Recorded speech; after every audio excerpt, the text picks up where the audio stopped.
Muy buenas noches, qué hermosa y grande es nuestra patria. De esta manera queremos empezar rindiéndole un homenaje a nuestro país, Bolivia. Damos la bienvenida a la audiencia que nos observa por medio de Facebook Live, por medio de nuestras redes sociales. También nos dirigimos a nuestras autoridades universitarias, al señor decano, doctor Fernando Dávalos Crespo, a nuestro señor rector, doctor Javier Peñaranda Méndez, y por supuesto a nuestro querido expositor y coordinador del Museo Iconográfico de la Facultad de Medicina, el doctor Álvaro Janco. Bienvenido, doctor. ¿Zulema? Muy buenas noches, qué grandioso es nuestro país. De esta manera damos inicio a la 14ª larga noche de museos virtual, donde nuestra Facultad de Medicina de la Universidad Mayor de San Andrés está participando. Gracias por su apoyo a nuestras autoridades universitarias y nuestro equipo de organizadores, por supuesto. Ahora sí. Estamos muy contentas por ser partícipes de esta quinta transmisión y queremos mandar saludos a las personas que se van conectando y van comentando en vivo. Invitarles igualmente a quedarse hasta el final de la transmisión, donde serán respondidas todas sus preguntas.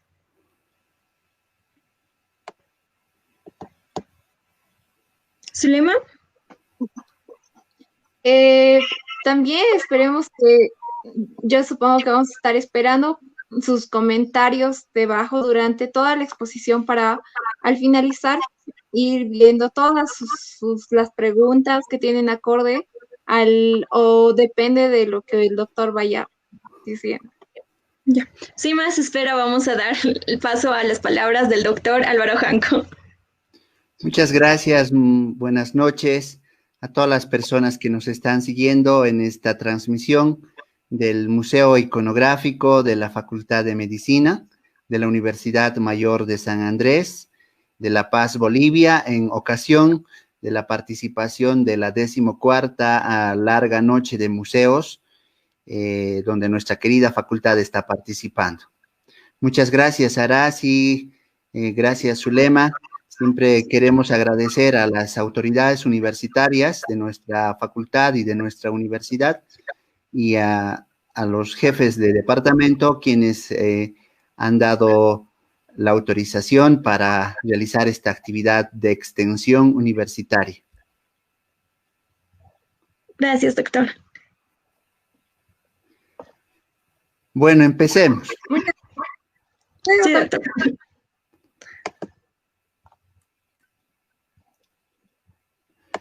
En esta oportunidad quiero hacer una rememoranza, una semblanza histórica de la gripe española, considerando siempre el actual momento que estamos viviendo, la coyuntura actual, y al mismo tiempo enfocada fundamentalmente al proceso histórico, porque uno tiene que estar convencido que la historia en muchas facetas de la vida a veces se vuelve a repetir.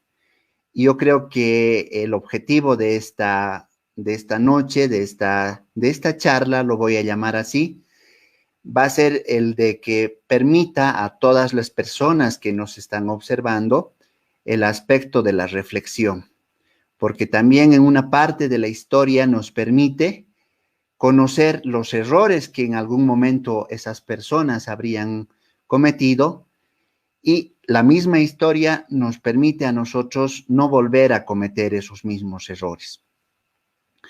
Es así que me voy a referir a la gripe española. La gripe española afectó a la humanidad entre los años de 1918 a 1919. El pasado año, en el 2019, se han conmemorado 100 años de esta pandemia. Importante subrayar estos datos. 1918 hasta 1919, la gripe española ha tenido o abarcado ese margen de tiempo. En octubre de 1918, el mundo seguía inmerso en la Primera Guerra Mundial.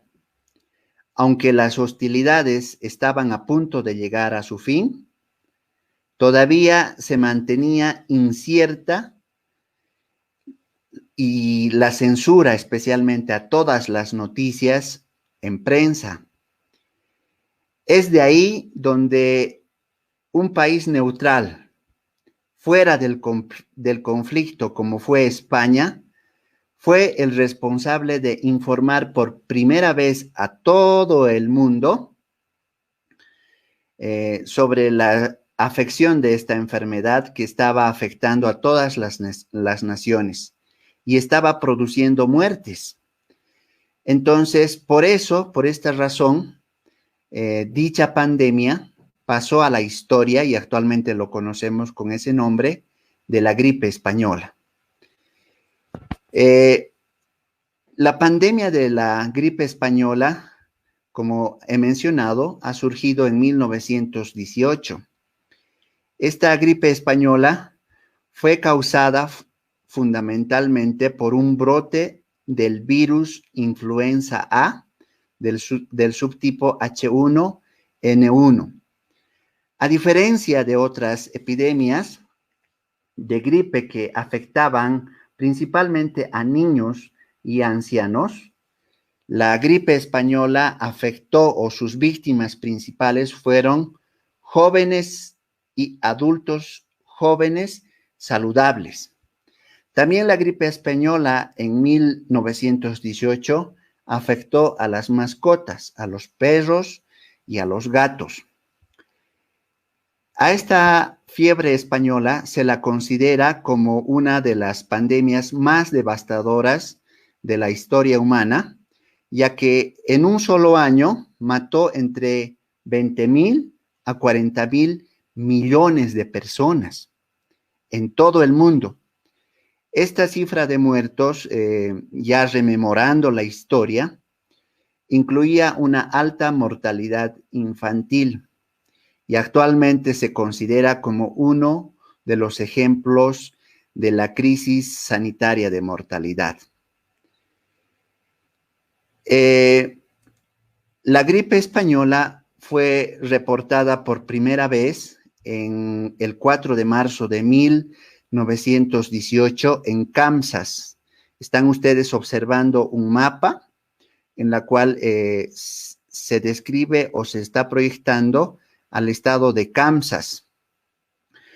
Aunque ya en el otoño de 1918 se había producido una primera oleada, porque la gripe española ha tenido 3 oleadas. Eso quiere decir que ha tenido 3 apariciones y estas apariciones han sido muy devastadoras. En la primera oleada, la gripe española afectó a 14 campamentos militares y tradicionalmente se ha localizado al paciente cero en este estado de Kansas, concretamente en el condado de Emporia, en abril de 1918. Y en algún momento este virus ha sido exportado porque, como dije al introducir esta charla, coincidió con la Primera Guerra Mundial. Entonces, habían soldados estadounidenses que estaban dirigiéndose fundamentalmente a Europa y se considera que ellos habrían sido los que han transmitido y han diseminado a esta enfermedad que posteriormente se convirtió en una pandemia. En esta gráfica estamos observando, mientras la humanidad estaba celebrando el 11 de noviembre de 1918 el final de la Primera Guerra Mundial, paralelamente en el mundo estaban muriendo millones de personas afectadas por la gripe española. Es por eso que la prensa internacional estaba centrando su atención fundamentalmente a esta hostilidad en esta Primera Guerra Mundial. Y voy a volver a reiterar, España fue el país que comunicó como país neutral a todo el mundo de que también paralelamente estaban muriendo centenares de personas afectadas por una gripe. Por eso su nombre de gripe española. En esta diapositiva ustedes están observando el titular del diario El Sol, donde dice: en Madrid ya hay más de 80,000 atacados por la gripe española, ¿no?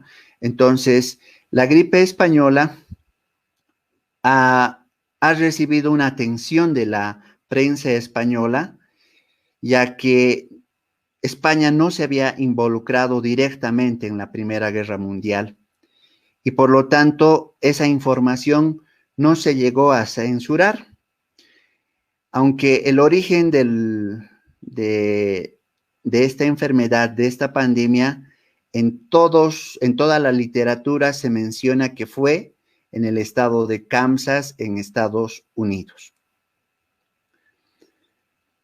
Como fue en el estado de Kansas, donde estuvo el primer enfermo, el primer paciente, lo que actualmente también conocemos como el paciente cero, paradójicamente fue identificado como esta persona que ustedes están observando en sus imágenes, el cocinero Gilbert Mitchell. Se considera a él porque este personaje era el cocinero de todo el ejército de los Estados Unidos. Era como el jefe de los estados de los que prendían la cocina en ese momento de los campamentos militares. Y se lo considera a él porque ya posteriormente a su desaparición o a su muerte, se lo había identificado como a persona que había sido el primer contacto y el que había diseminado la enfermedad. En este cuadro he querido realizar una comparación. Acá ustedes están observando que en 1918 a 1919, la gripe española llegó a afectar a entre 20 a 40 millones de personas, ¿no? Esto es un dato que ha sido publicado en esta revista científica y también se encuentra en los avares de la historia de la medicina. Al mismo tiempo, hacemos una comparación a lo que actualmente estamos viviendo con la epidemia del COVID-19, del coronavirus. Hasta el día de ayer, hasta el día 21 de mayo, en el mundo han sido afectados 103,981,000 personas que han sido afectadas con esta enfermedad. Entonces, la humanidad ha tenido estas pandemias que han surgido en un determinado momento y ello mismo ha permitido que la humanidad experimente un cierto grado de progreso, pero al mismo tiempo de retroceso. Se dice que la gripe española era tan devastadora ya que no existían lugares donde albergar a los pacientes. Se tuvieron que instalar, realizar y adecuar espacios para la atención de estos pacientes. Por ejemplo, aquí estamos observando un hospital de campaña donde está totalmente abarrotado de pacientes, porque no había lugar ni espacio para poder brindar la atención primaria de la salud. Se ha consultado diferente tipo de literatura, existían lo que conocemos como los barbijos, que habían en esta forma, las pacientes y los pacientes utilizaban juntamente con los niños, porque era una de las pandemias que ha afectado de gran manera a la humanidad y ha tenido una alta mortalidad. En esta imagen observamos cómo ha repercutido la mortalidad en 3 países, en Nueva York, en París, en Inglaterra y en Alemania, en Berlín. Entonces, se considera a esta pandemia por efectos mismos del procedimiento de la enfermedad como una de las enfermedades que ha afectado grandemente a la humanidad. Y ello mismo nos deberá permitir a nosotros actualmente reflexionar, porque como dije al principio de esta charla, la historia nos permite no volver a cometer errores que hayan cometido nuestros congéneres en su tiempo. A la gripe española se sacó un boletín donde se mostraba cuán letal era, porque esta enfermedad afectó fundamentalmente a lo que actualmente conocemos como la edad productiva.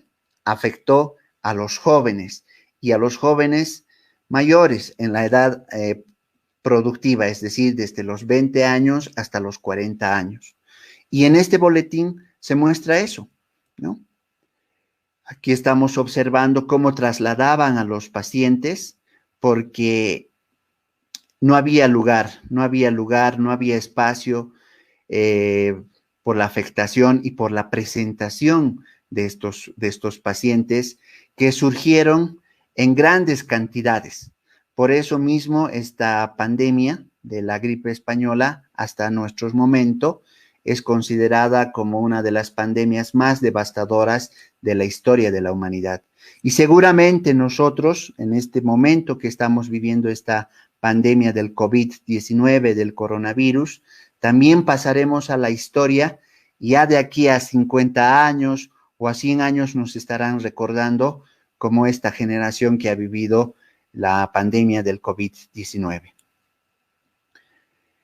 Aquí en este boletín se describe los síntomas de esta enfermedad, fundamentalmente caracterizada por una rinorrea o las características mismas de una gripe, pero que tenía una particularidad que se acompañaba de una fiebre que superaba los 39 grados centígrados y la conocían esta fiebre como la fiebre de los 3 días. Se menciona que esta fiebre llegaba a durar 3 días y después de esos 3 días existía un malestar general que ya empezaba a aparecer los primeros signos de afectación pulmonar y era la principal causa de mortalidad de los pacientes. En esta gráfica se observa a la afectación de los soldados estadounidenses, ya que por el hecho mismo de ser soldado estadounidense, ya era considerado como una persona que iba a morir, porque el origen que había establecido en Kansas, en Estados Unidos, lo catalogaba a ese soldado para que pueda morir. Entonces, este es un dibujo que un soldado lo ha realizado en Berlín, y al mismo tiempo trata de reflejar que no había lugar, no había espacio para ir a depositar a los cadáveres que como consecuencia de esta enfermedad existían. Luego vamos a empezar a hablar de cómo se ha expandido o cómo ha sido la expansión de esta epidemia. Aquí estamos observando una figura donde se muestra el auditorio municipal de Oklahoma, que ha sido convertido en un improvisado hospital. Entonces, si nosotros hacemos una analogía, una comparación a lo que está pasando y lo que describen muchas veces las noticias internacionales, donde dicen que no hay espacios para poder albergar, para poder atender a los pacientes, en esa época, en 1819, 1818, cuando estaba afectando la gripe española, tampoco no había lugares donde se podía atender. Entonces, el embarque, la apertura de esta enfermedad ha sido totalmente devastadora, lo cual ha afectado grandemente a Estados Unidos y al resto del mundo. Acá estamos observando un afiche de la Virgen de Salus Populis Romani en Italia, donde el Papa Liberio, en el monte Isquino de Roma, estableció a esta Virgen y lo asociaron con la aparición de esta Virgen como protectora de Italia para que esta gripe, la gripe española, no llegue a afectar a sus pobladores. Entonces, actualmente esta Virgen se encuentra en la Basílica de Santa Clara Mayor como resto de esta patrona de la protección a Italia y al norte de toda Europa de la gripe española. Y actualmente es también venerada para combatir, podríamos decir, o como un elemento de protección del COVID-19. La historia también relata que el rey Alfonso XIII de España había contraído esta gripe española y como consecuencia de ello llegó a sacar un edicto en la cual instruía a todo el pueblo español, al pueblo del reinado de su majestad, el rey Alfonso XIII de España, a cuidarse de esta enfermedad.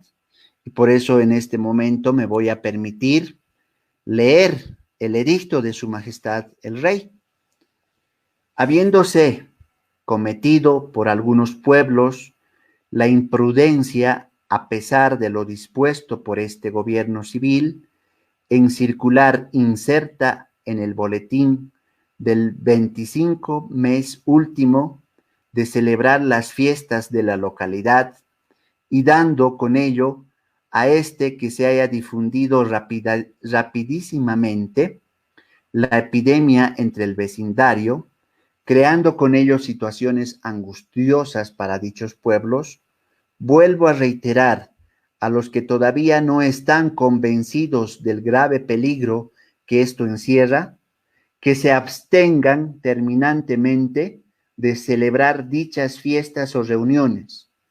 Por lo tanto, estoy resuelto a castigar duramente, como ya se ha hecho en algún caso, a los incumplidores de esta disposición. Asimismo, recuerdo que la infección se propaga por las gotitas de saliva que despide el que habla, tose, etc. A nuestro lado, al ser respiradas por los que les rodean, que se abstengan en consecuencia de permanecer en locales cerrados, mal ventilados, donde se reúne mucha gente, como tabernas, cafés, etc.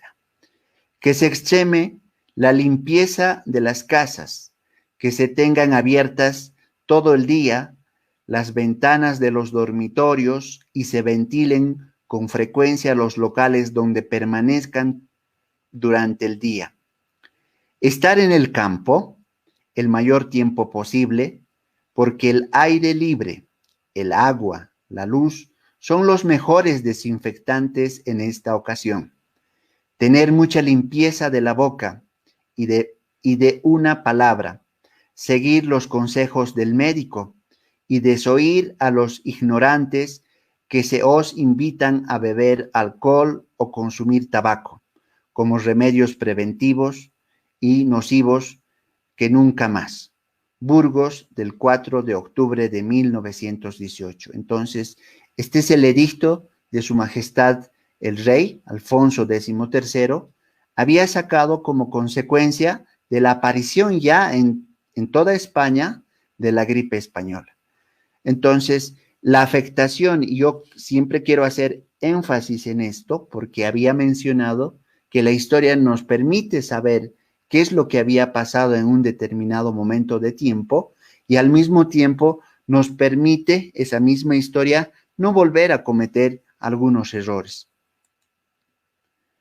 Me voy a referir ahora a la afectación de la gripe española en Bolivia, porque en esa época, en 1918 a 1919, también llegó la gripe española a Bolivia. Entonces, de acuerdo a los datos investigados, se obtienen que la gripe española mató a unos 100,000 bolivianos en nuestro país. Entre 1919 a 1920 murieron contagiadas unas 100,000 personas en Bolivia, que para entonces teníamos una población de 1,5 millones de habitantes. Paradójicamente, el diario paceño El Tiempo titulaba así: "Los estragos de la gripe en La Paz", y añadía: "El número de fallecidos ayer alcanza a 17. Un barrio muy amenazado es el de Miraflores, donde se dice que hay muchos enfermos indígenas. Hay epidemias en Obrajes". El 20 de junio de ese año, la portada del diario de la mañana decía: "Las epidemias empiezan a hacer estragos en la población infantil". Y he logrado conseguir este titular graficado en esta imagen que ustedes están observando del diario de la mañana. Dice: "Diario de la mañana, La Paz, Bolivia, viernes 20 de junio de 1919. Las epidemias empiezan a hacer estragos en la población infantil. Ayer fueron inhumados los cadáveres.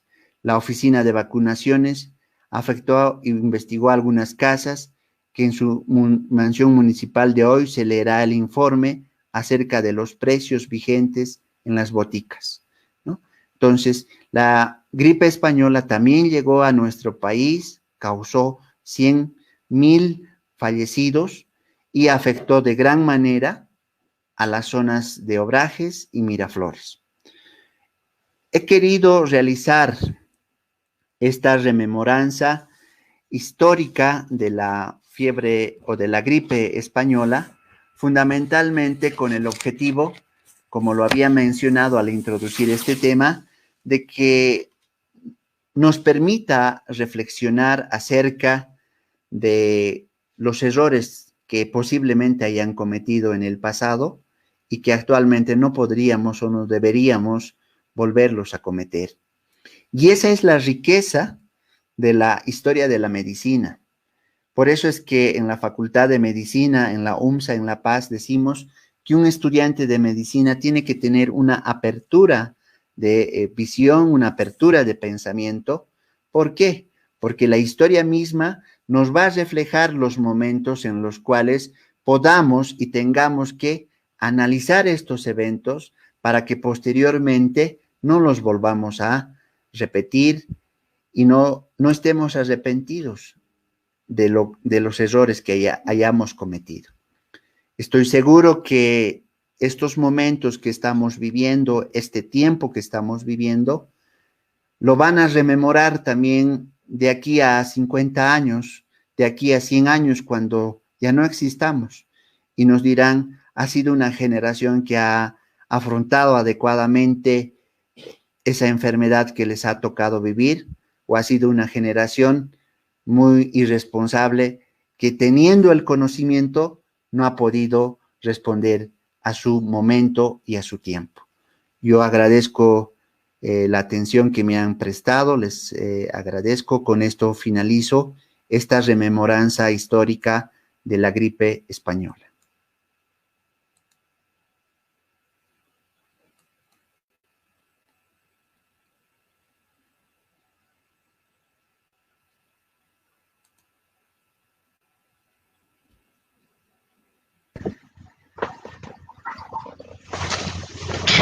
Bueno, doctor, vamos a esperar a que lleguen tal vez las preguntitas para que podamos responder, para que la podamos leer y usted la pueda responder.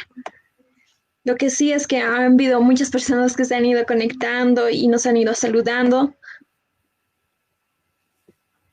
Tal vez podemos leer hasta el momento que lleguen los mensajes, algunos de los mensajitos que nos dirigen tal vez hacia su persona también. Dice Clavelina Erika: muy buenas noches, doctor Álvaro Janco. Muchas gracias por su iniciativa de impartir temáticas referentes a la coyuntura actual, además de hacer referencia a la historia de las pandemias, que para nuestro estudio es muy importante. Zulema, ¿te llegan a ti algunas preguntas? No, aún no me han llegado ni una. No, aún no tengo de mi momento. No sé si puedes continuar. Ya no me llega.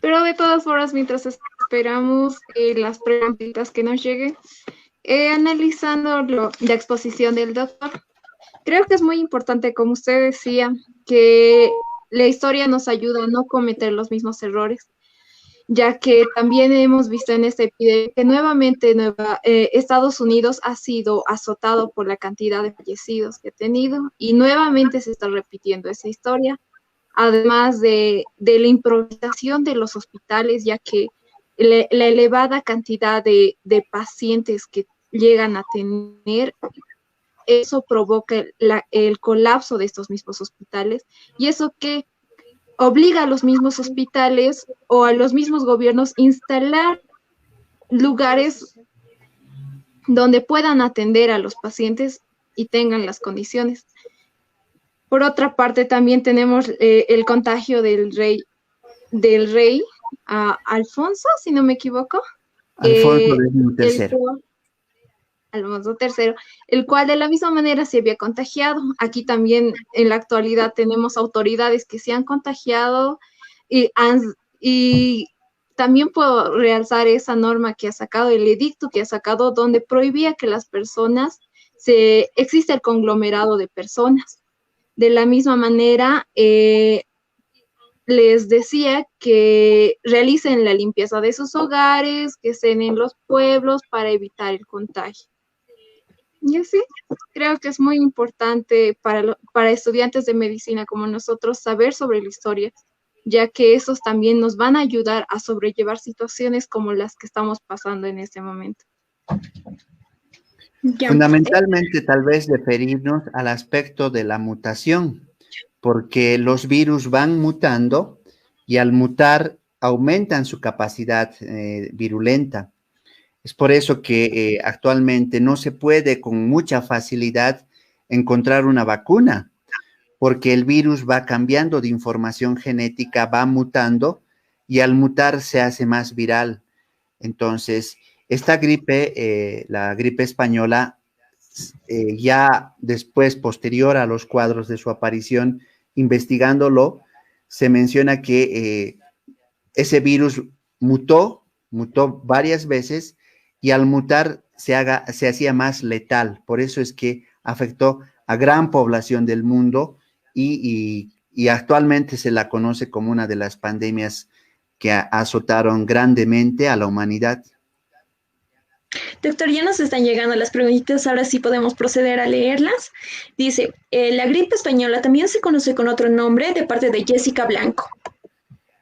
En la literatura de la historia de la medicina se la conoce como la fiebre española también. ¿Por qué? Porque tenía una fiebre que duraba 3 días y esta fiebre era por encima de los 39 grados centígrados. Y al finalizar los 3 días tenía una afectación fundamentalmente pulmonar y era una de las causas importantes para que las personas mueran, fallezcan con una causa de una neumonía. La siguiente pregunta, ¿quieres leerlo, Zulema, por favor? Así es.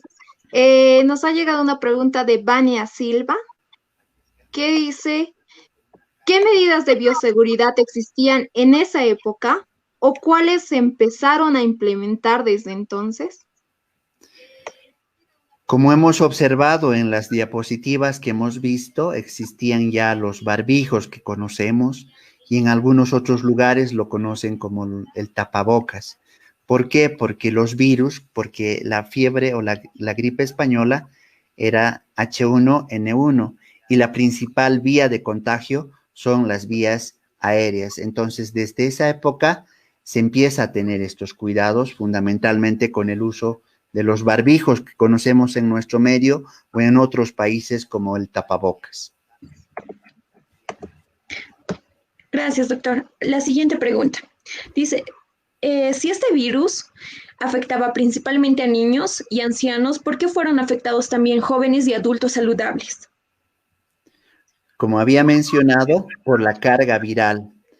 La carga viral es potente y llegó a afectar a este importante grupo etario de los jóvenes y adultos saludables.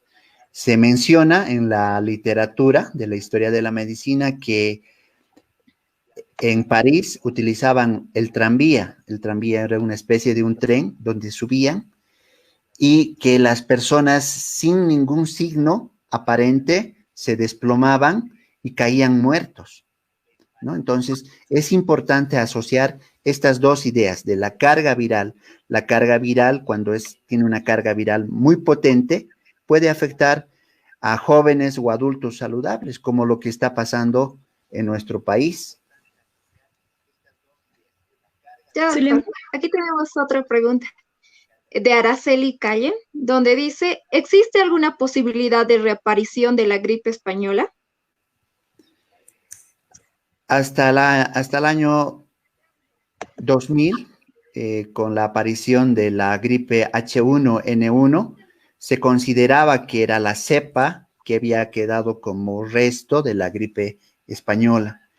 Pero a causa de ello ya existe una inmunidad en el ambiente global y se considera fundamentalmente esa idea de la mutación que existe a nivel de los virus y al mismo tiempo la asociación con la información genética de ese virus. Entonces, yo podría decir que ya no vamos a poder tener esa pandemia, sino vamos a tener otras como producto de la mutación. Doctor, tenemos otra pregunta de Iris Patricia Cáceres. Dice, ¿los pacientes se contagiaron del virus, morían a causa de este o por alguna otra enfermedad? La principal causa de mortalidad era que como consecuencia de la gripe producía un daño a nivel pulmonar y unas neumonías, lo cual modificaba el ciclo respiratorio y la principal causa de mortalidad era las neumonías por Haemophilus influenzae. Ya, doctor. Aquí tenemos otra pregunta de Fernando Cris. Dice, doctor Álvaro, ¿cuál es la diferencia entre la pandemia que pasó NH1 con el COVID-19? Saludos. La principal diferencia ha sido la afectación que ha tenido a la humanidad, porque el comportamiento casi es el mismo, ¿no?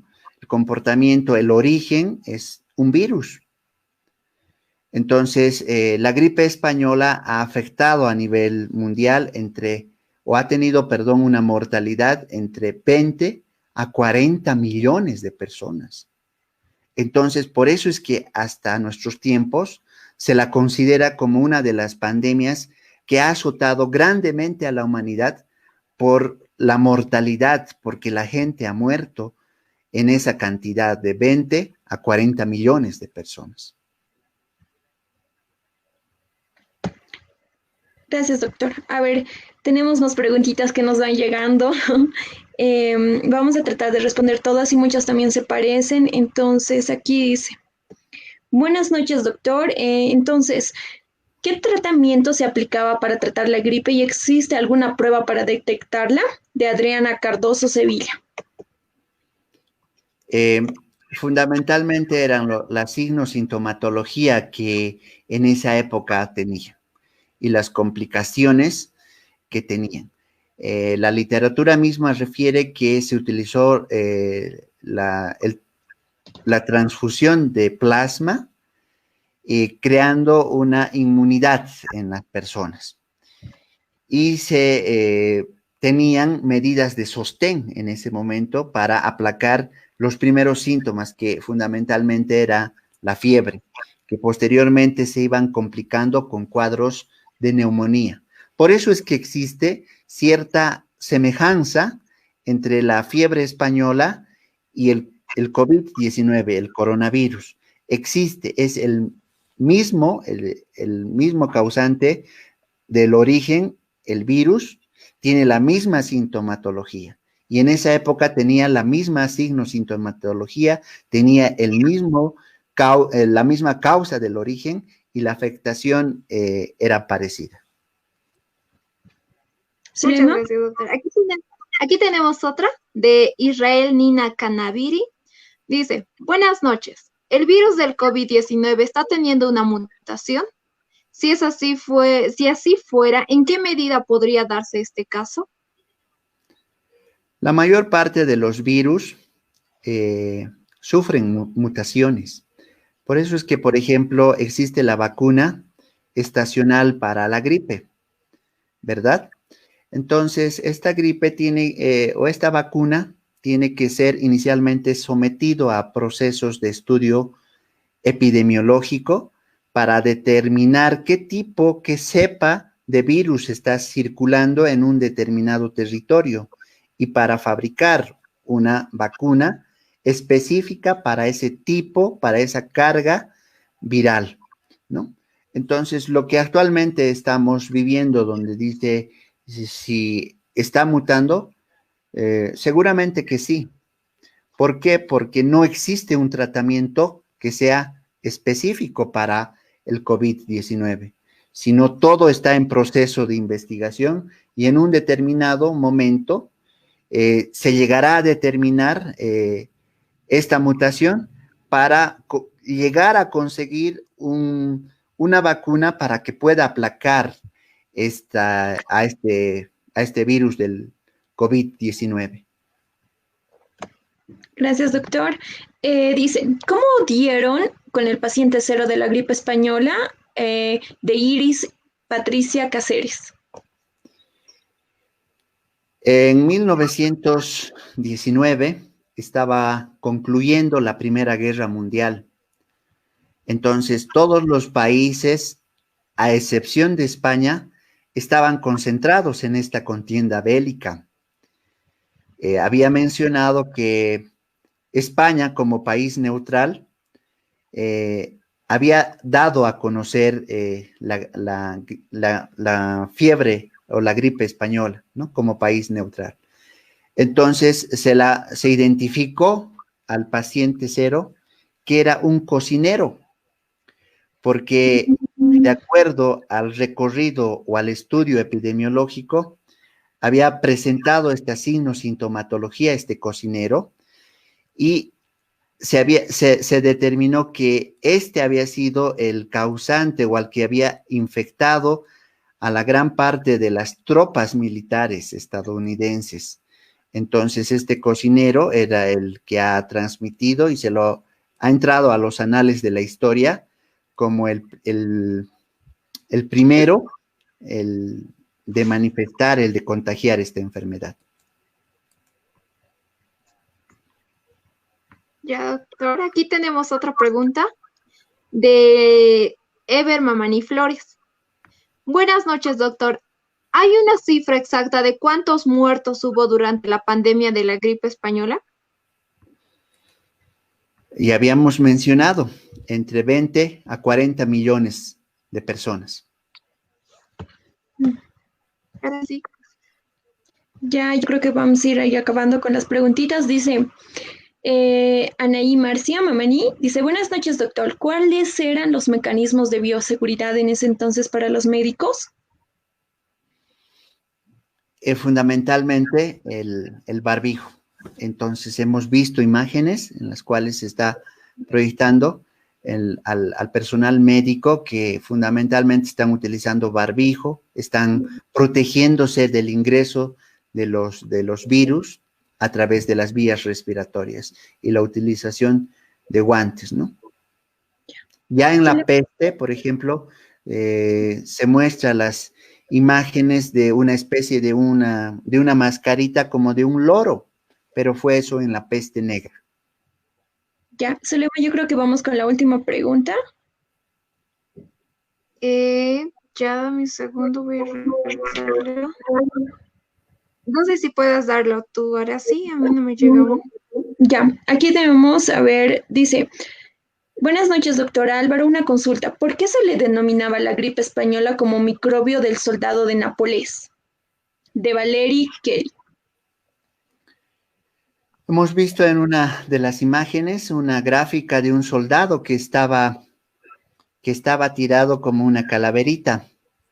Entonces, en Nápoles, en Italia, no había lugar, no había espacio para poder enterrar a los cadáveres. Entonces, ese es también el segundo nombre que tiene esta pandemia de la gripe española. Gracias, doctor. Entonces, vamos a ir despidiéndonos, agradeciéndonos a todas las personas que nos han seguido hasta el final de la transmisión. Muchas gracias a todas las instituciones que nos brindan su apoyo, compartiendo la transmisión también, como la Universidad Mayor de San Andrés o la Facultad de Medicina, también a la página oficial de la Larga Noche de Museos. Agradecer a todas estas instituciones a lo largo de estos días que también han ido compartiendo nuestra publicación y nuestra transmisión en vivo. Y agradecerle a usted, doctor, por tan poniente exposición, explicación respecto a ese tema tan interesante. ¿Zulema? Nuevamente, de la misma manera, agradecer a todas las personas que están siguiendo esta transmisión y para finalizar, agradecer al equipo de universitarios que está colaborando con este proyecto de transmisión, como es mi persona, luego a Arasi Mamani. También tenemos a Paola Pérez Estrada, Nicola Alejandra Córdoba, David Ángel Sáenz Ortega, Cristian Joel Plata Fernández, Carlos Johnny Peñalosa y por último Rodolfo Efraín Callahuita. Que gracias a este grupo de estudiantes, el grupo de unicornios, estamos llevando a cabo, más juntamente con el doctor Álvaro Janco, estamos llevando a cabo todas estas exposiciones durante esta semana. Muchas gracias. Yo quiero ya para concluir, como habrán visto, todas las personas que nos han estado siguiendo, ha sido una de las pandemias con similitud, que tiene las mismas características que actualmente estamos viviendo. Y de acuerdo a ese decreto del rey Alfonso XIII, en ese decreto se muestra la semejanza inicialmente de la irresponsabilidad de los seres humanos. Por eso es que yo decía que la historia nos permite ver, nos permite estudiar en un determinado momento si las personas han cometido errores. Y la historia también nos permite y mostrar que no volvamos nosotros a cometer esos mismos errores. Ahí radica la importancia del estudio de la historia de la medicina. Yo les agradezco mucho, Arazi, Zulema, por la transmisión de hoy día. Gracias, doctor. Ya, doctor, muchas gracias. Tal vez para despedirnos una pequeña frase también que hoy por la noche he buscado y dice, es un enorme error pensar que en el gran cambio tiene que venir desde los partidos políticos. No, tiene que venir desde cada uno. Los seres humanos tenemos que aprender a respetarnos a nosotros mismos y después respetar a los demás. No sé quién dijo primero que tenemos que aprender a tolerar, pero qué mejor que eso es aprender a respetar al otro, de Mercedes Sosa. Creo que ya terminando la transmisión y el ciclo de conferencias en estos días, es importante recalcar a la población, ¿no? Que se mantenga en su casa, que de verdad una forma de respeto, la mejor forma de respeto para demostrarle a los demás, a nuestra familia, a nuestros seres, a los trabajadores que están ahí afuera, es ser responsables con nuestra salud, con la salud de los demás y también con la forma en la cual estamos llevando esta cuarentena, respetando las normas y la verdad es que cuidándonos bien de la forma adecuada. Es así, es así. Entonces, agradecemos a todas las personas que han seguido esta transmisión. Gracias, doctor. Entonces nos despedimos. Gracias a todos por seguirnos hasta el final. Hasta luego. Hasta luego. Así finalizamos lo que es las exposiciones de la Semana de Noche de Museos. Hasta luego, doctor. Hasta luego, gracias. Hasta luego a todas las personas que aún están conectadas.